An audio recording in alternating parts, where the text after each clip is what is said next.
ሰላም እንዴት ናችሁ? አንድ የሚደንቅ ነገር ልንገራችሁ። ጊዜ ካላችሁ አዳምጡ። ጊዜ ከሌላችሁ ግን ታሪኩ ሰፋ ሊል ስለሚችል የምትቸኩሉ ሰዎች እንድታልፉት ለመጠቆም ወዳለሁኝ። ዛሬ ማነሳላችሁ ሀሳብ ከአንድ ፊልም ጋር የተገናኘ ነው። ሰሞኑን አንድ ተከታታይ ፊልም እያየሁኝ ነበረ ኔትፍሊክስ ላይ እና ፊልሙ ዘ ዋሪየር ነን ይሰኛል። ያላያችሁ ሰዎች ይዩት። እዚህ ፊልም ላይ የሚገርሙ ሀሳቦች ተነስተዋል። በተለይም አሁን ዓለማችን ካለችበት ሁኔታ አንጻር ከነበርንበትም ካለንበትም ልንሆንበትም ከምንችልበት ሁኔታዎች አንጻር ብዙ መልእክት የተላለፈበት ፊልም ነው። የፊልሙን ፕሎት ባጭሩ ልንገራችሁና ዛሬ የተነሱትን ሀሳብ። ፊልሙ ላይ አንድ የወደቀ መልአክ አለ፣ አድሪኤል ይባላል። ይሄ መልአክ የሰማይ ኃይላትን ኃይል በመንጠቅ ገዢ ለመሆን ሲሞክር ያን ኃይል ይነጠቅና ወደ ምድር ወድቆ የቫቲካን ቤተክርስቲያን ስር ባለ ዋሻ ውስጥ ይቀበራል ወይም ደግሞ ይታሰራል። ዋሻ ውስጥ ይታሰራል። ከዛ ዋሻ ውስጥ ወጥቶ ምድርን በመቆጣጠር የሰማይ ኃይላትን ለማስገዛት የሚያደርገውን ጥረት የሚያሳይ ፊልም ነው። በዚህ ውስጥ በሚስጥር የተደራጁ ለዘመናት ለበርካታ ሺህ ዘመናት ክፉ መናፍስትን የሰው ልጅ ላይ ጥቃት እንዳያደርሱ ሲከላከሉ የነበሩ ሴት መነኮሳት ህብረትን ያሳየናል። እነዚህ ሴት መነኮሳት አድሪኤል ኃይል አግኝቶ ሰማይ ኃይላትንም ምድራዊ ኃይላትንም እንዳይቆጣጠር እሱን ለማጥፋት የሚያደርጉትን ትግል ነው ፊልሙ ባጭሩ የሚያሳየው። ፊልሙን ስታዩት ብዙ ኤሌመንቶችን ከዛ ውስጥ ታገኙበታላችሁና እዛ ውስጥ ይህን የወደቀ መልአክ አንድም ከቫቲካን ከተቀበረበት ለማውጣት የሚያደርጉበት ጥረት ላይ፣ ሁለተኛ ደግሞ አድሪኤል የሚባለው የወደቀ መልአክ ኃይሉ ተዳክሞ እሱን ለማጥፋት ጌታችን መድኃኒታችን ኢየሱስ ክርስቶስ ሲሰቀል ጭንቅላቱ ላይ ያደረጉትን አክሊል የእሾክ አክሊል እሱን ቅርስ አግኝተው እሱን ቅርስ ለመጠቀም እሱን ቅርስ ወይም ደግሞ ያንን አክሊል አግኝተው አድሪኤል ላይ ሲያደርጉት ኃይሉን እንደሚያጣና እሱን ከዛ በኋላ ማጥፋት እንደሚችሉ ያሳየናል ማለት ነውና ይህንን የወደቀውን መልአክ ኃይሉን ለማዳከም እና ዳግም ለማሰር ካፈለጉም ደግሞ ለማጥፋት የሚያስችላቸውን ጥበብ አንድ መጽሐፍ ውስጥ ሲያገኙ እናያለን ፊልሙ ላይ። ያ መጽሐፍ በግዕዝ የተጻፈ መጽሐፍ ነው። ፊልሙን ስታዩት የመጀመሪያው ሲዝን መጨረሻ አካባቢ ላይ ሁለተኛው ሲዝን መጀመሪያ አካባቢ ላይ ታዩታላችሁና የወደቀውን መልአክ ኃይል አዳክሞ ለማሰርም ለማጥፋትም የሚያስችላቸውን እውቀትና ጥበብ ከግዕዝ መጽሐፍ በብራና ከተዘጋጀ የግዕዝ መጽሐፍ ውስጥ አውጥተው እሱን እየተመሩ በዛ ጥበብ በዛ እውቀት ይህንን የወደቀ መልአክ ለማጥፋት ሲሞክሩ ነው ፊልሙ የሚያሳየው። እዚህ ጋር ልብ እንድትሉ የምፈልገው ነገር ከዚህ ጋር ተቀራራቢ የሆነ እውነተኛ ታሪክ አለ። እንግዲህ የስነ ፍጥረት አንድምታ በተለይ የመጽሐፈ ሄኖክ አንድምታ የመጽሐፈ ኩፋሌ አንድምታ እንደሚያስረዳን የወደቁት መላእክት የእውነትም ፊልሙ ከዚህ ሀሳብ ከመጽሐፈ ሄኖክ ነው ፊልሙ ተነስተው ያዘጋጁትና መጽሐፈ ሄኖክ ላይ እንደምንረዳው 200 የስማዚያ ነገዶች እንግዲህ አድሪኤል የሚባለውን የወደቀ መልአክ ሪፈር ያደረጉት ስማዚያ ከሚባለው መጽሐፈ ሄኖክ ላይ ከተጠቀሰው መልአክ ነው። ስማዚያ 200 ነገዶችን መርቶ ወደ ምድር የወደቀ ነው።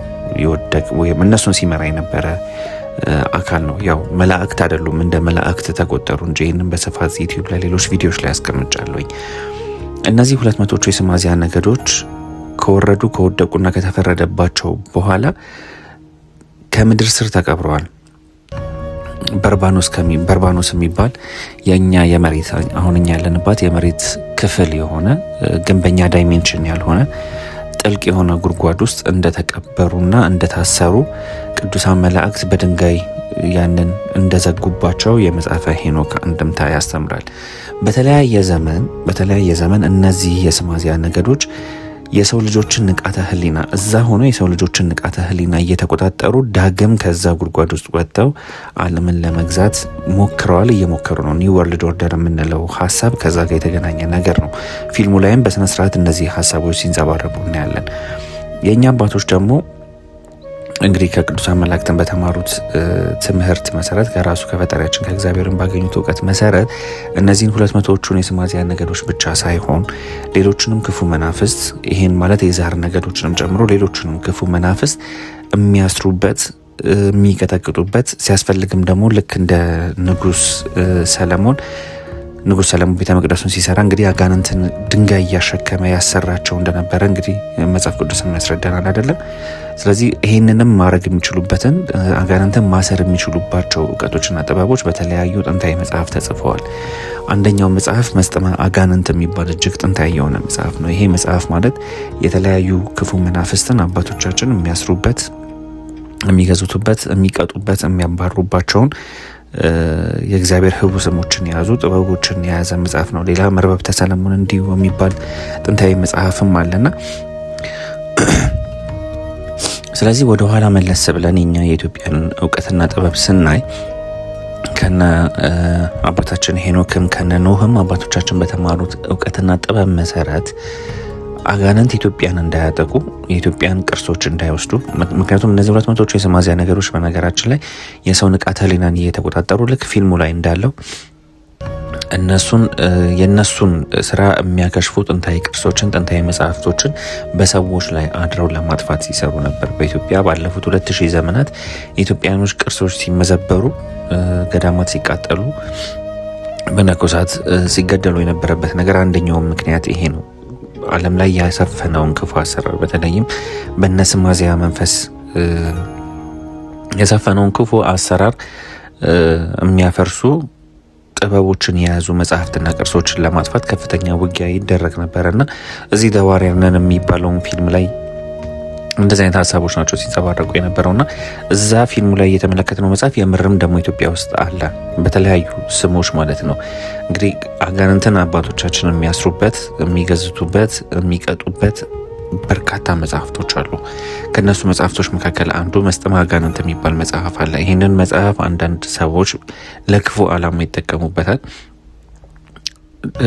ትክክለኞቹ አባቶች ደግሞ ክፉ አጋንንትን ለማጥፋት፣ ለመደምሰስ፣ ለማሰር ይጠቀሙበት የነበረ እጅግ ጥንታዊ መጽሐፍ ነው። መርበብተ ሰለሞን የሚባል መጽሐፍ አለ። ይሄ መጽሐፍ ደግሞ ጠቢቡ ሰለሞን እንግዲህ በታሪክም እንደምታውቁት አጋንንትን ድንጋይ እያሸከመ ቤተ መቅደሱን ይሰራ እንደነበረ እና ያዛቸውም እንደነበረ መጽሐፍ ያስረዳልና ያንን የጠቢቡ ሰለሞንን እውቀት እና ጥበቦች ያንን ያደረገበትን ክህሎት ጥበቦች የያዘ መጽሐፍ ነው መርበብተ ሰለሞን ማለት። እነዚህን መጽሐፍቶች እንግዲህ ክፉ ሰዎች፣ ክፉ ዓላማ ያላቸው ሰዎች ለተለያየ ክፉ ዓላማ ተጠቅመውበታል፣ ይጠቀሙበታል። እንደ ታሪክ ግን ደግሞ አባቶች ለዚህም ዓላማ ይጠቀሙበት ነበረ። ላልተገባ ነገር ግን የሚጠቀሙበት ሰዎች አሉና ይህንን እውቀትና ይህንን ሀሳብ ዳይሬክትሊ ወስደው ነው ዘዋሪየር ነን ፊልም ላይ እነዛን የግዕዝ መጽሐፍትን ተጠቅመው እንዴት ያንን የወደቀ መልአክ ለማሰር፣ ለማጥፋት፣ ለመደምሰስ የሚያስችላቸውን እውቀትና ጥበብ ሲያገኙ ከኛ መጽሐፍት ከግዕዝ ከተጻፈ መጽሐፍ ሲያገኙ ፊልሙ ላይ የምናየው ማለት ነው። መጽሐፍ